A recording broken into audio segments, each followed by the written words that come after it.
Good morning, everybody. My name is Caitlin Hubbard. I'm an LPC associate supervised by Dr. Amos.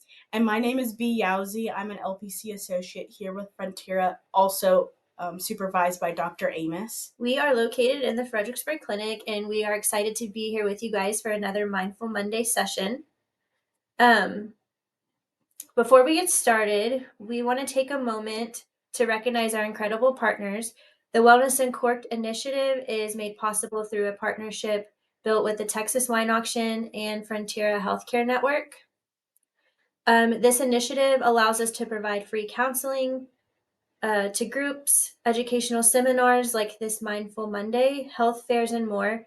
These are designed to support the well-being, especially the mental health well-being of our community. So today we're diving into doom scrolling and how it specifically relates to spending time in contact with disturbing news through social media and other things like that. This is an important subject that can help us all improve our mental well-being. So to begin, we're just going to jump into it on doom scrolling and what that looks like. So what I said was doom scrolling specifically relates to spending time in contact with disturbing news through social media, included but not limited to conspiracies, intense or emotional political conflict, or violent events.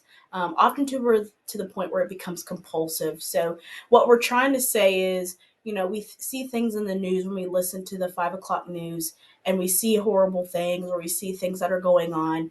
But when it goes to the next level of where it becomes compulsive is you continue to watch the videos or you continue to kind of deep scroll into the negative event or violent event or the conspiracies to a point where it's starting to become debilitating to you and your mental health. Yeah, and I think as we kind of researched this topic, we realized that the definition of doom scrolling was specific to just scrolling through negative things on social media that are related to the news and stuff. B and I talked, and we kind of see doom scrolling as just the act of endlessly scrolling, whether it's negative or positive stuff, to where this scrolling ends up taking like a large amount of your time instead of doing other things that are also important. So we're going to jump into the statistics. So the statistics and the bullet points are more related to the population as a whole. So at the beginning of this year, a total of 5.56 billion people are accessing the internet. That is a total of 68% of our population. So more than half of the world's population is accessing the internet. This is a 2.5 increase from 2024. So we can see that the growing popularity of the internet is definitely a thing. 5.24 billion people are accessing social media. So that's 64% of the world's population. That's a really high number. And that is a 4.1% increase from 2024. So that's actually increasing more rapidly than people just accessing internet. More and more people are accessing social media. Um, Pew Research Center conducted a survey with US teens aged 13 through 17, along with their parents, regarding their social media use. So these statistics are just going to be specific to teens, but 90% of teens access YouTube, 63% access TikTok, 61 Instagram, 55 Snapchat, and 32% Facebook. Um, I think that these percentages are extremely high. I think it just shows that most of our teens they have access to these social media platforms and are actively using them. 73% of teens say they use social media platforms consistently throughout the day. So this doesn't mean just checking it once in the morning or once when they go to sleep. Mm-hmm. They're using it in the morning, mid-morning, lunch, afternoon, and at night. So consistently. 45% of teens admit they spend way too much time scrolling. So I think this is a really important statistic because it shows that our teens are aware that they're spending too much time doing the act of scrolling. 40% of teens say using social media hurts their productivity. 45% admit it hurts their amount of sleep. So again, high percentages of awareness And they're starting to realize, like, oh, this really isn't beneficial to me, especially when it comes to needing to get things done that are more important, and their sleep, which of course is extremely important. 25% admit it hurts their grades, and 19% notice an effect on their mental health. Wow. So just looking at those statistics, Caitlin, that 45%, like you said, that's an important number. And just off the top of my head, I'd be surprised to see how that number changes with the new policies that schools have done to keep phones limited in schools. Like to see that number, maybe that is the opening that kids need to start learning better practices of social media use and how to um, have better self care around that. So That's actually a really great point, because I didn't think about that. Our teens spend the majority of their day at school. And if the school is starting to support, limited usage on that, we could see these statistics rise or decline depending on the effect. But yeah, what a great point. yeah, I'm excited to see those numbers.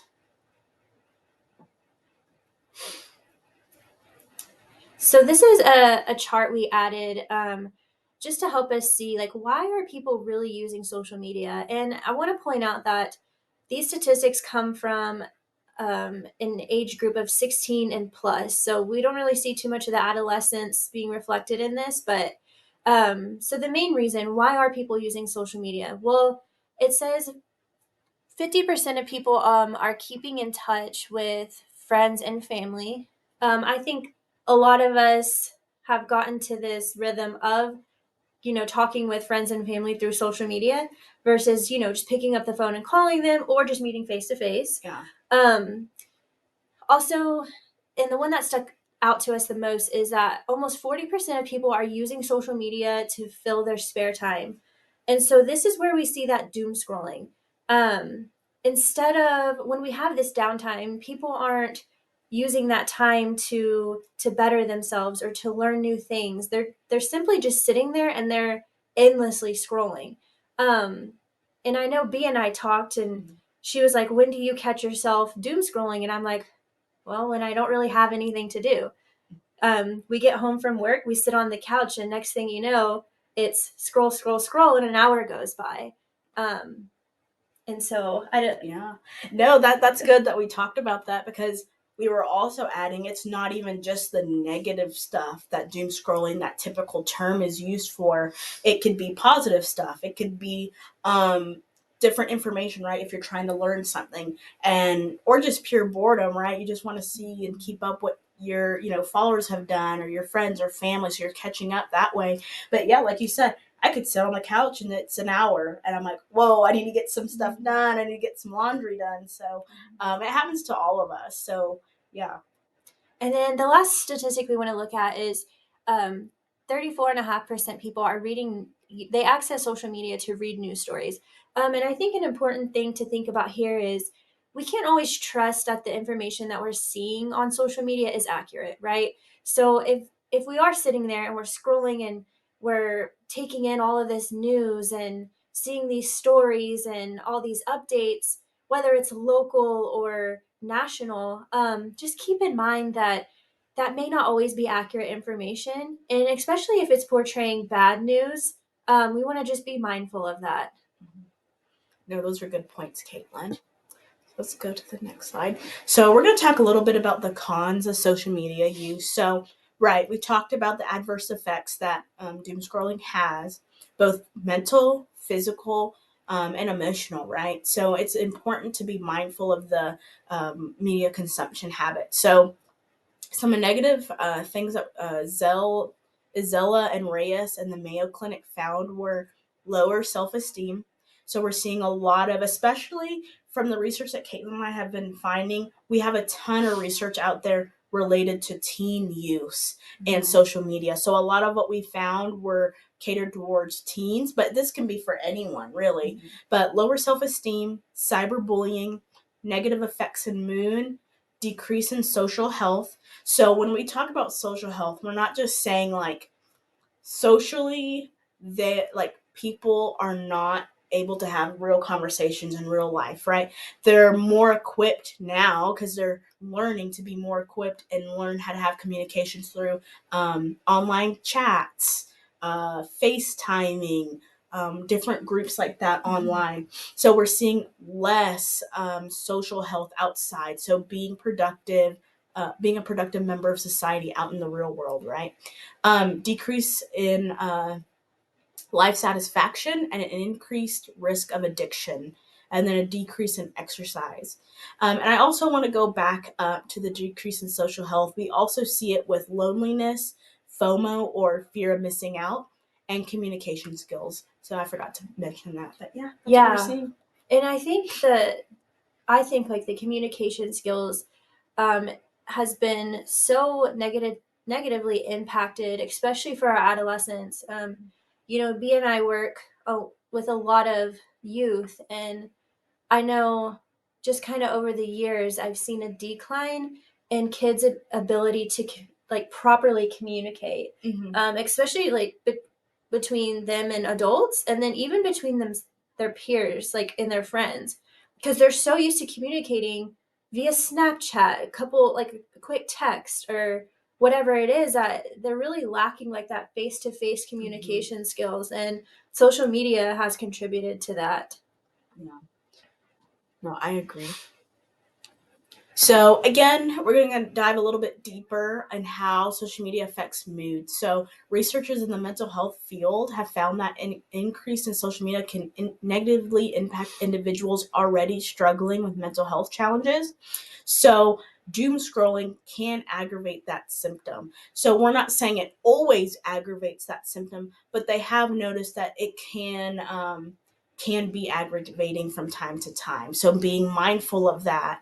So what they've saw a lot was with conduct disorders, anxiety disorders, and depressive disorders, that doom scrolling can really have some negative effects, and having important and appropriate coping strategies to overcome that, right? So we're not saying don't use it if you may relate to some of these disorders or things like that. It's just being a little extra mindful of how you use social media and how you keep yourself accountable, as well as having family, friends, things like that to keep you accountable as well.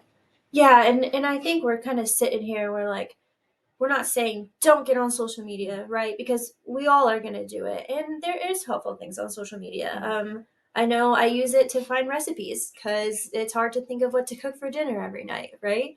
But it's just being mindful of the time that you're dumping into scrolling, and how we could use that time to be more beneficial for ourselves. So I just wanted to kind of add that in there. Like, it's Yeah, not all negative, but exactly. let's just be mindful of how we're Yes. using it and how long we're using it, I guess.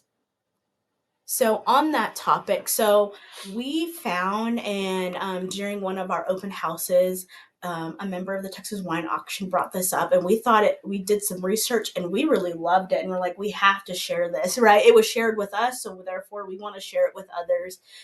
So Opal is a platform that allows users to minimize their digital usage and boost their productivity in the workplace. So it started workplace, but now it's going through like universities, personal life. So they've really broadened the horizon of how you can use Opal. And so, really, Opal saw the need to create a program to lower digital distractions and create healthy media and web page balance for individuals to take power back into their day. So, what me and Caitlin have already been saying, right? And so, we did see Opal is Mac and iOS and Android compatible. So you can use it on your Mac computer, you can use it on your Android phones.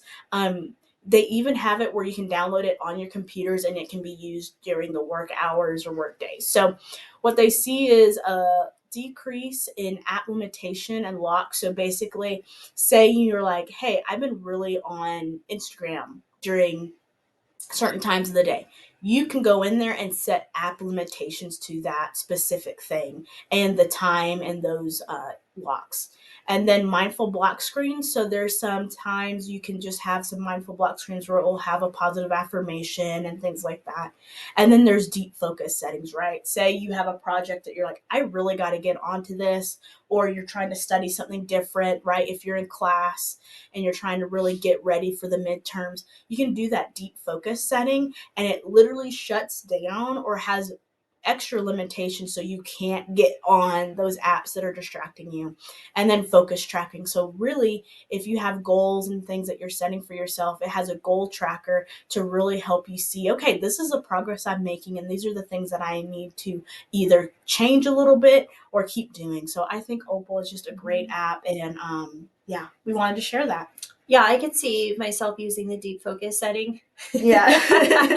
Well, there's things that I don't necessarily want to do. I tend to just grab my phone and engage in something more fun, I guess, Yeah. but no, I've got to get it done. And so that would be useful. So, okay.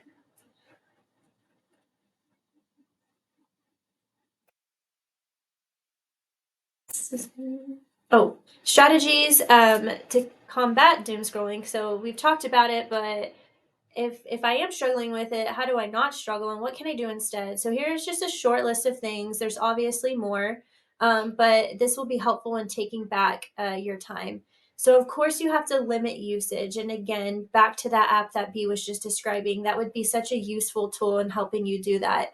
Um, Also to like take charge of what you're seeing on your social media. And what was the word? Curate the algorithm. The algorithm. Yes. That's it. Okay. Sorry, I had a little brain fart there. But because if you start, let's say, for me, the recipes, if that's what I'm seeking, then all of a sudden, as I'm scrolling, there's just endless videos of recipes. Well, that's great. But if I'm focusing mainly on like news and negativity, next thing you know, my whole feed is news and negativity. And then I'm just succumb to it. And so just be mindful of that. Like, what are you looking at? And make sure that it's something more positive. That way your feed reflects that. You can set boundaries. When I get home today, I'm just going to be on this for 30 minutes. Set your timer. Your 30 minutes is up. Get up and go do something more productive. Um, Practicing mindfulness, diversifying your activities. So, again, if you set that 30-minute timer, now, instead of spending an hour like you normally do, you have an extra 30 minutes. Go for a walk, read a book, um, really just anything that helps get you going, get your mind going, or something that just brings you joy. And then, of course, seek support. If you find that you're struggling, reach out to your friends. Of course, you can reach out to us, your therapist, just anybody there can be there to help you work through this. Yeah. Yeah, those are good points, Caitlin. Okay, so here are our references. Um, so Frontera, we offer individual counseling and medical services, and these can both be in person or virtual. We do take a lot of different insurances, and we offer a sliding scale to make healthcare affordable. That's not it. Yeah. But if you did find today's session helpful, don't forget to like and subscribe to our channel, and never miss a Mindfulness Monday. We have some cool things coming up for the upcoming rest of the year. And we do go live on the first Monday of every month at 11. So, if you're ready to take the next step in prioritizing your mental health, we invite you to attend our Thrive Connection Groups counseling classes.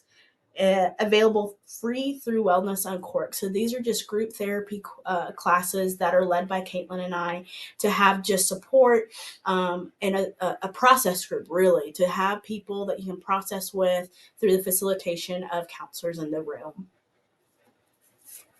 The classes will be held by Frontera's professional counselors, like I said, and they're open to individual and their immediate family members working in the hospitality service or retail industries.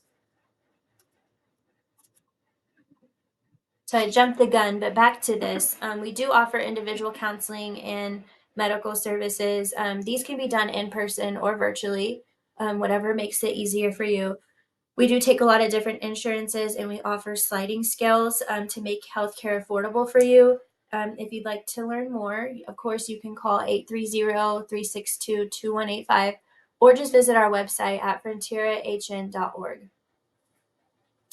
We appreciate you being here today and hope to see you next month on November 3rd. That will be the date of our next Mindful Monday. We will be going over mindful holidays, tools for navigating family dynamics and expectations, because those holidays are arriving quickly. Mhm. Again, we both appreciate your support and for joining us today. If you have any questions or comments, please drop them in the chat. B and I would love to hear from you and respond. And that's it. I mean, have a wonderful Mindful Monday. All right. Bye, guys.